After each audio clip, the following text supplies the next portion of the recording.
During that last video, when I mentioned that Tim was born in January 1959, and that we were at Aunt Annabelle's and Uncle Marvin's December 1959, it stirred up some memories. So it's been a few days since I did that first video, and I've been piecing together some dates that I know. And so when I tell you the dates, it's in the ballpark. It's not the exact date, but it's close. Otherwise, you don't know what year or what month or anything. So this will help. Anyway, that first foster home Elaine and I was in, I figure we were there probably went in there around the 1st of January. 1st of January, after the new year began. We was probably there about 5 months. Because we went to all these places. And we learned how to swim. So it was summertime, so it was warm. Even though May is kind of cool, it was California. But I know we was in the second foster home. And later in the last part of June. And I'll tell you that in just a minute. They picked us all up in a station wagon. Social services did. All 7 of us kids. Howard couldn't talk. He could call me Dodo. But he's just, 2.5 years old. And he had trouble with his tongue. His bottom of his tongue was attached to the bottom of his mouth. So he couldn't move his tongue very much. He could mumble later on in life, but we could understand him. But they had to go in there and cut underneath his tongue to loosen it up. And he hasn't shut up since then. Just kidding. Just kidding. But he called me Dodo. And so that was my nickname with my brothers and sisters for most of my childhood. The second foster home, it was Howard and I was in it. I know I was in there. I was in the second foster home around June the 16th, 1960. And how I know that is when the movie Psycho came out. And the guy said he wanted to go see how it turned out. So we went to the drive-in theater. And the murders happened at night. And it was night where I was at. The floorboard was dark. I was scared to death. 1960, I was 8 years old, or right at 8 years old. But it didn't make a difference. I was scared. Couldn't see the floorboard of the car, and it was dark down there, and I was scared. And I was scared of the dark from then until I was 11 and a half, 12 years old. If I was walking down the street at night, I walked towards the street lights, just zigzagging. Underneath this street light, head towards the next one, head towards the next one. Always in the center of the street, zigzagging. When I was 11 and a half, 12 years old, I got to thinking, I'm in the light. The bad guys are in the dark. They can see me, but I can't see them. So I started walking in the alley. Now, they're in the dark and I'm in the dark, but they're hiding in the dark. And they could do all kinds of things to me and nobody would ever see. They wouldn't know about it till they found my body the next day. But I was a kid. I didn't think about that. I was scared. I was scared to death walking down that alley. But I did it. And the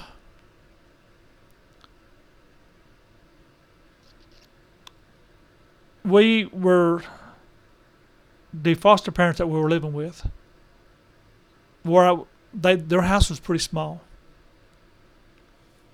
I slept on the couch in the living room because they had a sliding glass door, and I could look out and see out there a lawn lounge.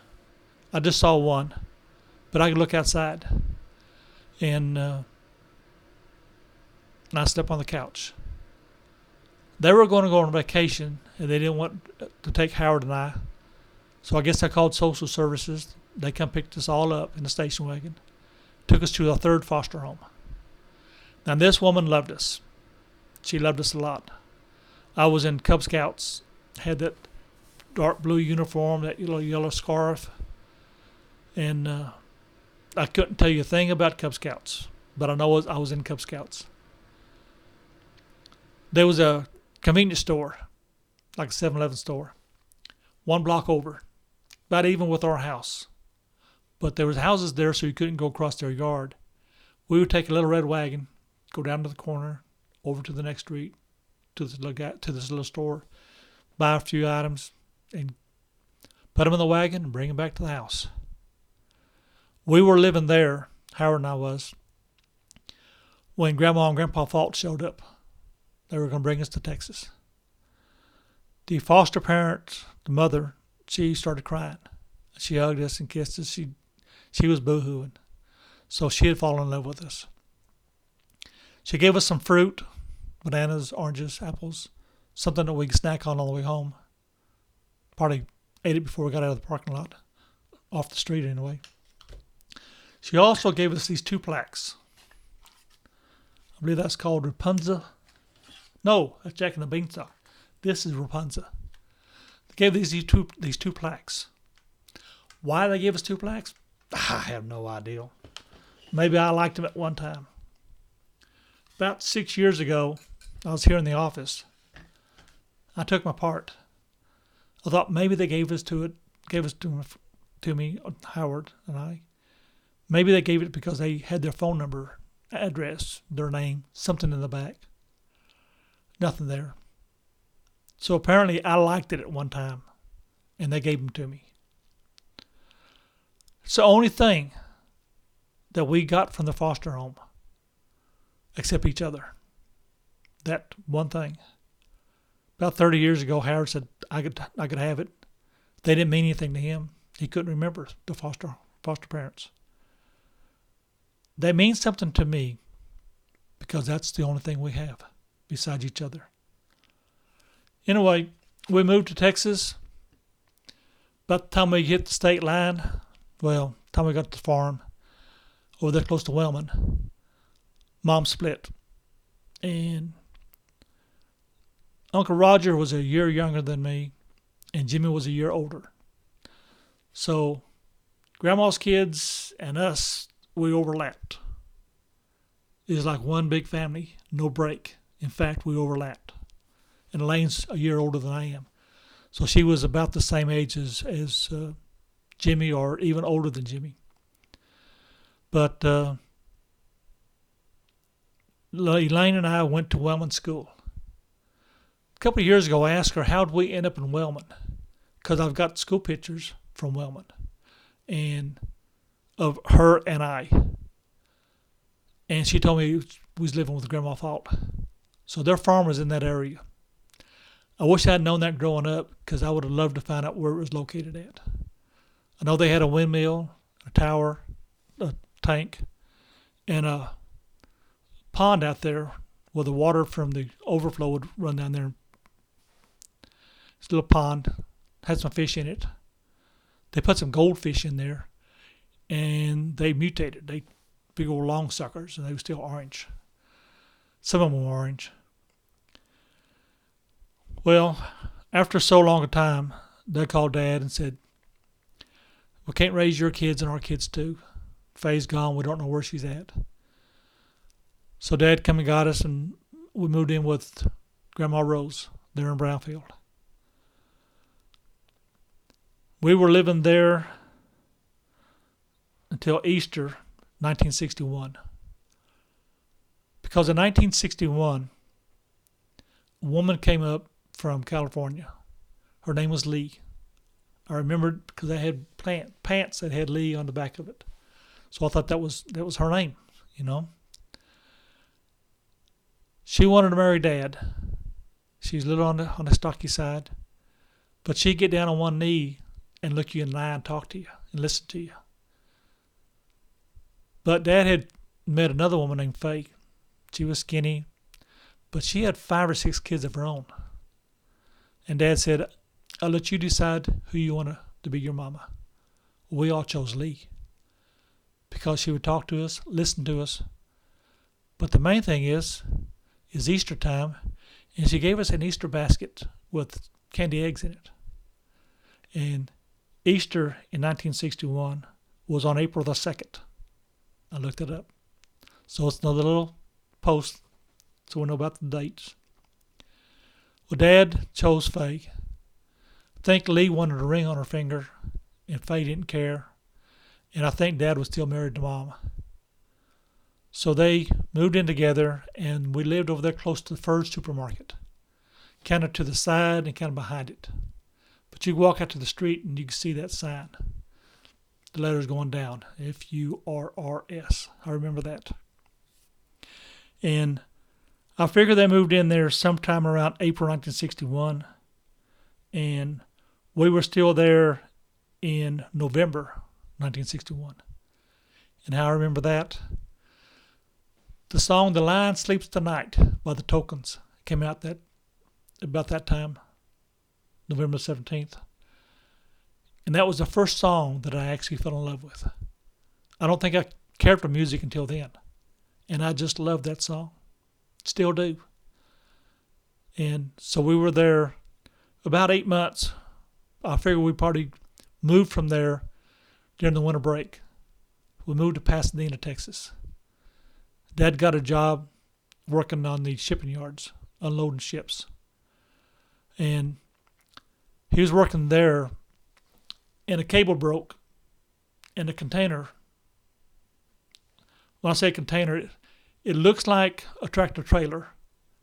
It's a box like a tractor trailer, but it lifts off a frame, and you can stack them on ships. You can double stack them on trains, but it's called a container. Some of them are 28 foot long, some of them are 40 foot long. The cable broke, and it slammed into Dad, knocked him against the wall, and part of the container hit the wall. Not flat, but hit the wall. But it broke Dad's hip, and he slid down the wall. This container swung back out and hit the wall flat. Dad said if he'd been standing, it would pretty near cut him in half. But it crashed over his head. Don't know how long Dad was in the hospital. But we ended up moving to San Angelo. I remember going out to San Angelo. No, it was Concho Lake, or Lake Concho. Going fishing. Dad said, catch that fish. Catch that grasshopper. Catch that grasshopper. So I was chasing this grasshopper, and it finally flew way out in the water and landed. Well, I thought I was in trouble because he said, catch it. So I looked at him, and he's looking out there. So I looked out there. About where the grasshopper landed. I saw a splash. Dad said, that's why I want to be out there fishing. He had no boat.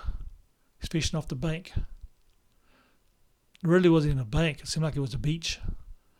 I don't remember him catching very many fish, but he was trying. Faye and Dad broke up while we lived in San Angelo. Faye moved back to Brownfield. She lived in a small subdivision, or it's not even a subdivision, little place called CC West Camp. There was an office here and like 8, 10, maybe 12 little houses, stucco sides, small suckers. And we moved down in the draw in that house across the street from the city park. Most of the house, I don't know if you know this, but most of that house had a tin roof and no insulation. And when you was in the house and they had a hailstorm, you went to the 2 bedrooms on the west side of the house because they had comp shingles there. You couldn't stay in the rest of the house. Me and the boys slept on the floor. Was no carpet, was no rugs. We slept on blankets and quilts. Elaine was cooking one day. She was like, 11, 12 years old. Didn't figure the dates on that, her age. But she was cooking oats, and she was adding a little salt to it. Don't know if you know this, but sometimes you add sugar to something and it's not sweet. You add some more sugar to it, it's still not sweet. Add a pinch of salt. Well, that's what she was doing. She was adding some salt. She was doing this. Her hair all ratted. She looked over at me and saw me looking at her, and we both started laughing. I said, you look like a witch. See, that's what I'm playing that I am. She's 11 or 12 years old. She was a kid.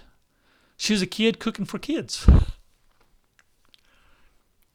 Well, I went to school at West Ward. And I think I finished up the year. So I guess we moved in the wintertime. Finished up the year. And the next year, Linda was there at West Ward. We'd meet at the bottom of the stairs and we'd take off running. We'd go to Munden's department store, which is right next to West Ward Junior High or elementary, whatever it was.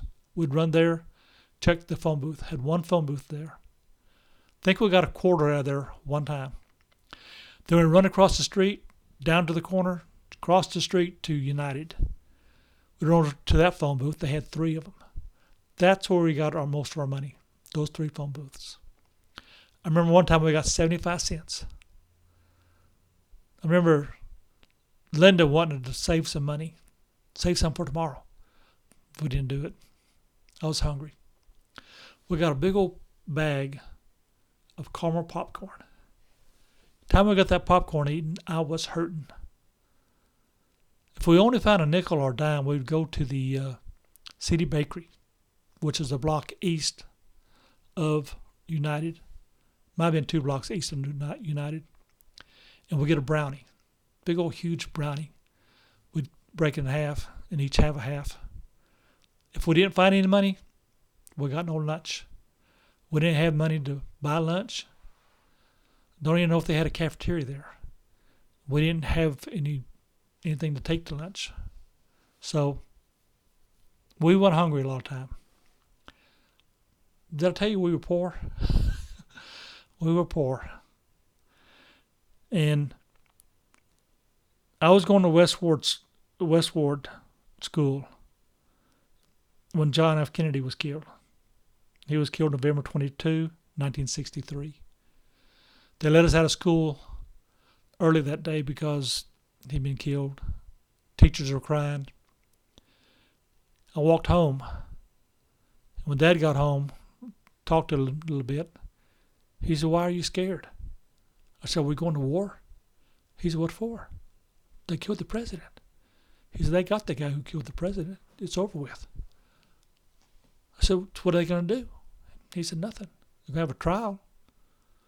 But, so we're not going to war." He said, "No, we're not going to war. There's nobody to go to war against." I remember Dad bringing in some brochures. And they were glossy paper. They were pretty. Had green in there and shiny. And some little flyers about this Christian orphanage that we were going to go to. We went down, got physicals, got shots. We were just about out the door. And Dad told Uncle Q. Now, Dad told me this story. Uncle Q told me part of the story. And Aunt Ruby told me part of the story. The stories don't jive 100%, but that's the way life is. She wasn't there. She thought he went to talk to all. That's the way life is. They don't jive all the way. You thought something, but it didn't really happen that way, but you'll find out in just a minute. He told him that Uncle Q went and told Uncle Q that we were going to go to this Christian orphanage, that he couldn't keep us. He didn't have a good job, didn't have no education, no hopes of getting an education, no hopes of getting a good job. And so after he told Uncle Q, he went home. And Uncle Q thought about it for a little bit. That's what he said. So I thought about it for a little bit. He said, "I knew if I didn't tell Ruby." And Ruby found out that he knew before we were taken to the orphanage that she would leave him. She couldn't divorce him because there was no such thing as a no-fault divorce back in those days. She had to have a reason. And not telling him something was not a good enough reason. So he knew he had to tell Ruby. So he went and told her. And he said she had a conniption fit. I said, "No, they can't go to that orphanage. They can't go there." She said, "I know 3 girls, 3 sisters that went there. I know what they're like, and they cannot go to that orphanage. I've heard the stories." She said, "Call Dunk, Get them back over here. And she got the phone book, went to the kitchen, and she started going through the phone book, looking up these girls' phone numbers and addresses. When Dad got there, they talked to him. Ruby was saying, "You cannot send them there. Go talk to these 3 girls. Go talk to these 3 girls. Go talk." Well, she thought he went and talked to all 3 of them. Dad said he only talked to 2. That's where the story's a little different. Ruby wasn't there. Dad was. He went and talked to the oldest one first. Her hair was a mess. She was a mess.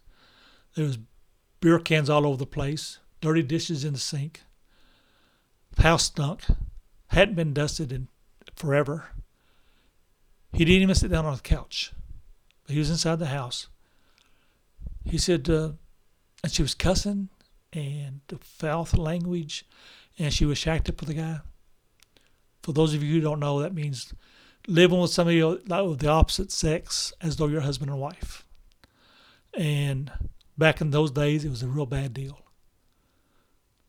And she said, "I don't understand. Didn't you go to this orphanage, Christian orphanage?" And she unloaded on him. But yeah, we went to that place. Foul language, cussing. Well, Dad thought she was nuts, mentally unstable. So he left. And he went and talked to the youngest daughter, the youngest girl. I guess she lived closest to the oldest one, and the middle child lived further away. He went and talked to the youngest one, and she was just like the first one. She was shacking up with some guy, beer bottles, whiskey bottles, dirty dishes in the sink and on the kitchen table. But he sat down on her couch because he had to find out. One sister being totally nuts, it's one thing. But 2 of them, he sat down on the couch and talked to her. He said, "Wasn't this a Christian orphanage? Didn't you go to church?" She, "Yeah, we went to church every Sunday and on Wednesday." So didn't they give you an allowance every week? So yeah, they give you an allowance. They give it to you on Sunday morning, and they watch to make sure you put every penny in that offering plate. If they don't, they beat you when you get into the orphanage, when you get back home to the orphanage. She said, "I hate my dad for sending us there." She said, "I hate my daddy for sending us there." That was it. That was it. There's no way Dad was going to send us there. He said, when she said, "I hate my daddy for sending me there, sending us there," he said, that was it. There's no way to understand he was sending us there. And he went back to Uncle Q. Said, "All right, I've talked to the girls, and you can have my kids." Uncle Q said, he told him, said, "Nope, don't want them." Well, that shocked Dad.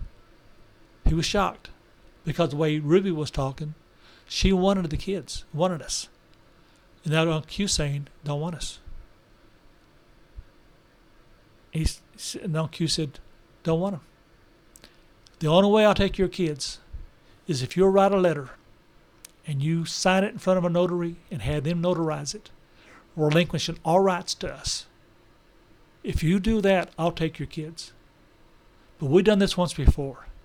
Vivian and her husband was down, didn't have no money, didn't have any finances, and they were going to lose their kids, and they gave them to us. We thought they were ours to keep. A few years later, they got on their feet financially, came back and got our kids. It hurt me, but I thought I was going to lose Ruby. It hurt her so bad, I thought I was going to lose her. And I said, "I won't." He said, "I won't do that again. I won't put her through it." So, Dad did it. He wrote a notarized, he had a letter notarized, relinquishing all rights to us. I had a copy of it a few years ago when I lived down there in Tyler, but I had a butane leak in my house. House blew up and I lost everything, including that letter. If I had it now, a copy of it would be on my walls here.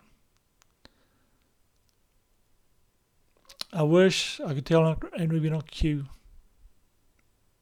how much it means to me that they took us in. Our life became good then. We still poor, and Ruby and Uncle Q didn't have a pot to pee in. they had that house in Brownfield. And he worked on 2 farms, one over there at Seagraves, one over there at Wellman. Well, we moved in to Aunt Ruby and Uncle Q's house in the fall of 1964, just a little bit before Thanksgiving. I was 12 years old, plus a few months, 4 months, 5 months. We lived there in Brownfield until the spring of 1965. They were having to irrigate the crops, and Uncle Q's going to have to stay there till 9:30, 10 o'clock at night. Ruby said it ain't no need him staying out there till 8, 9, 10 o'clock at night and then driving to Brownfield and then going back out there the first thing the next morning. So we're moving to Seagraves. So that's what we did. We moved to Seagraves. And we were there until I turned 17. And while we were there in Seagraves, we went to Seagraves School. I didn't do good in school, especially English. 2/3 of your grades for the 6 weeks was the oral book report. And I was so shy, there's no way I could get in front of that class. Written book report, I did that. Get A, B's, C's. But getting in front of the class, there's no possible way I would do that. The teacher tried. I remember one day she said, if you can't do it in front of the class, you can do it in front of me, but you've got to do it. I couldn't do it. I said, no, thank you. I didn't do it. And it didn't make sense to me to study English and get a D plus, because I was going to get a D no matter what. D plus, C minus. It just didn't seem worth the effort. So I didn't graduate 8th grade. I was placed in the 9th grade. Halfway through the 9th grade, got out for winter break. I never went back. And I was 16 years old then, 16 and a half. Started working on the farm. 6 months later, around the time I turned 17, we moved to Wellman. And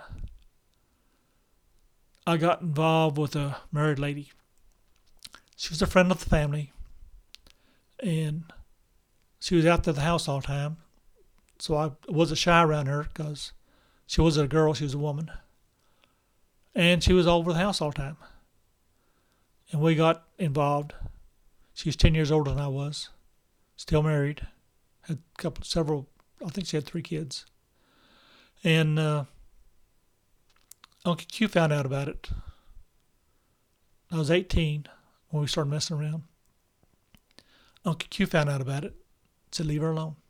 She's married. Her husband finds out, he's going to kill you. And I don't blame him. It's his wife. Leave her alone. This is my first serious girlfriend. How dare him talk about that? So I couldn't walk away.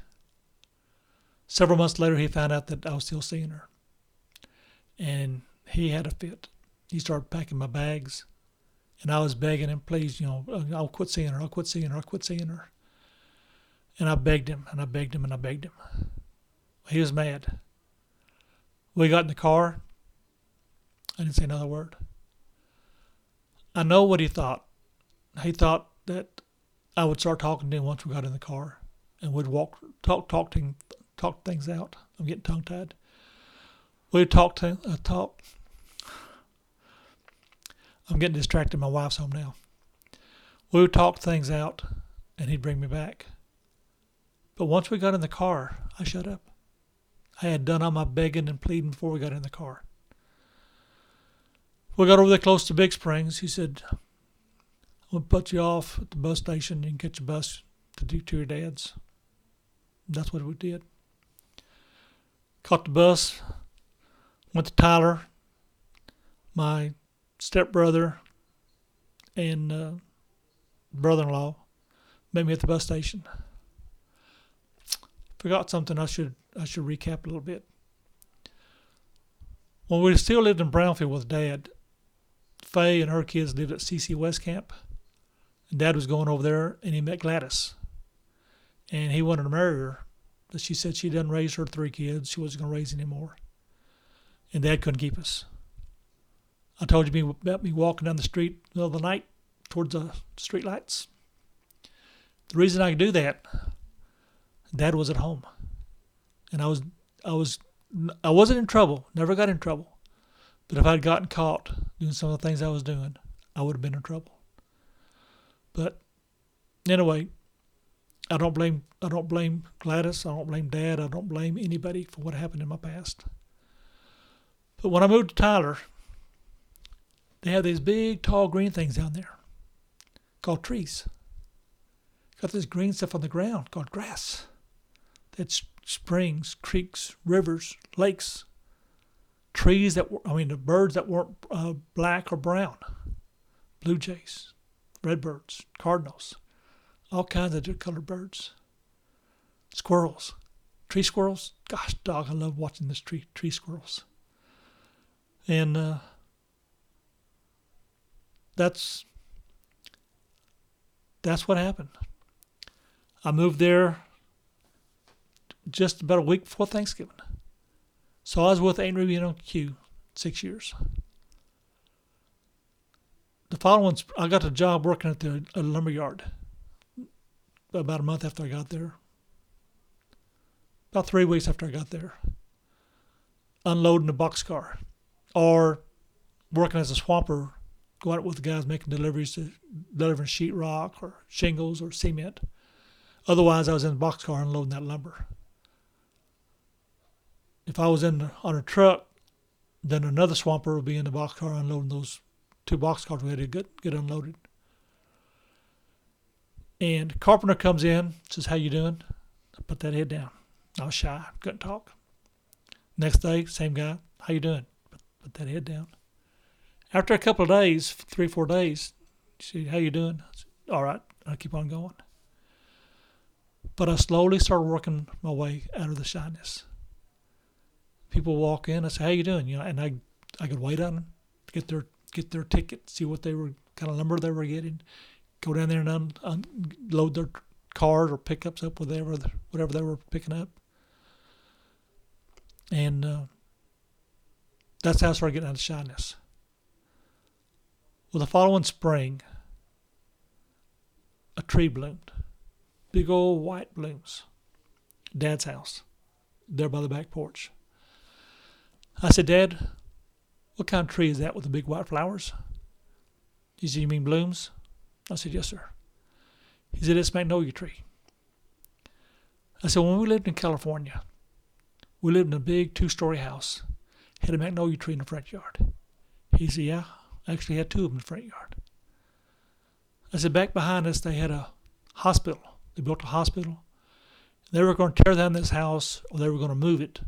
And this area was going to be the parking lot." He said, Yep, that's exactly what happened."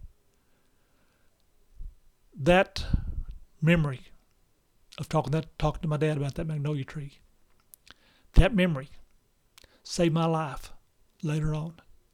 If not my life, it saved my sanity. But that's for another video. All right, recap.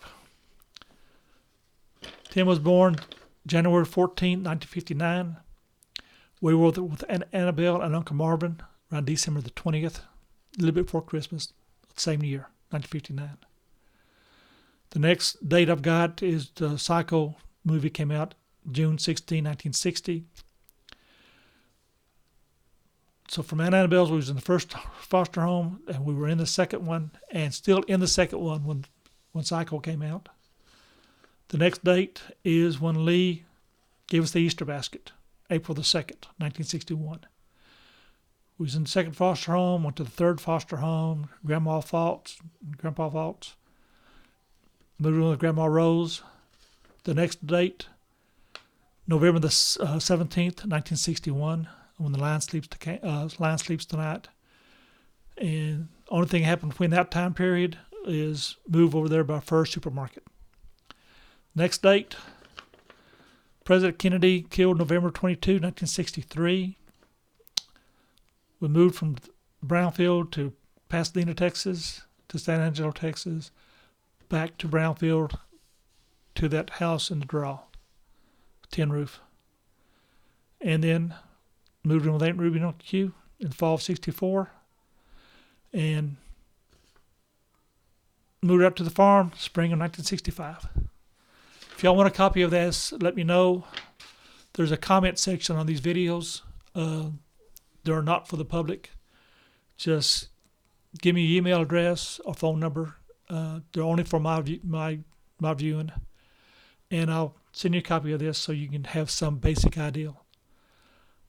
I figure the only ones who really want this is maybe Elaine, Linda, maybe Tina. But I can take a picture of it and send it to you. Anyway, thank you, Eddie Pearl, for asking for this information. I know you wanted to talk face to face, but I don't know when that's going to happen. So this story's out there now for you and other cousins, and for my brothers, for Howard and my sisters. I love y'all. See you at the next reunion. I got invited to the fall reunion this May. Anyway, see y'all next year. Have a good one. Bye-bye.